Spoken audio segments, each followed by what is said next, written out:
Кызылча илдети жукканда мына ушундай абал болот. Джеймс бир нече күндөн бери тамак жей элек. Эми ал пневмонияга кабылды.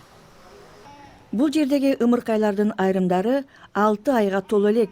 Аларды эмдөөгө өтө эрте. Алардын тегелегиндегилер эмделген болсо гана илдет менен туш келбей, кызылча оорусу жукпайт эле. Кийинки палатада 2 жаштагы принцесс алсыз жатат. Ата-энеси вакцина принцесске зыян алып келиши мүмкүн деп, аны эмдөөдөн өткөрбөй койгон. Бизге ар бир түнү 30дан, 40тан, керек болсо 80ге чукул бейтап түшүп жатты. Биз буга өтө кабатырланып, нааразы болдук.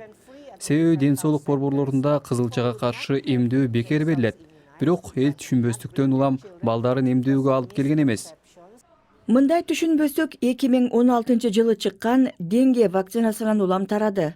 800 000 окуучуну ушул вакцина менен эмдөөдөн өткөргөндөн кийин аны чыгарган компания вакцина айрым балдарга коркунуч жаратат деп билдирген. Айрым үй-бүлөлөр балдарынын өлүмүн ушул эмдөөдөн көрүшкөн. Бул боюнча тергөө жүрүүдө, бирок вакцина өлүмгө алып келгени тууралуу анык далилдер жок.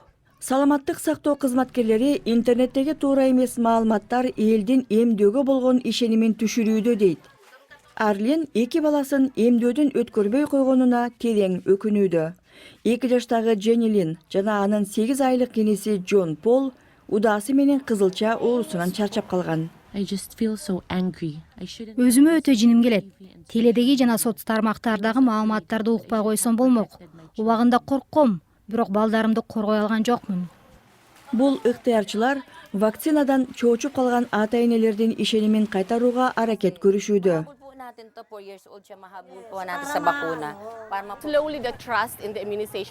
Акырындап эмдөө программасы ишенимге кирип жатат.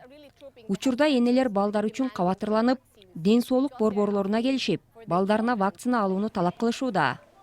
Жылдын башында күчөгөн кызылча оорусунун жайылышы учурда бир топ басаңдады.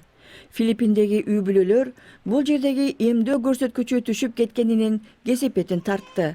Бирок өмүрдү сактап калчу вакциналарга болгон ишеним кайтууда.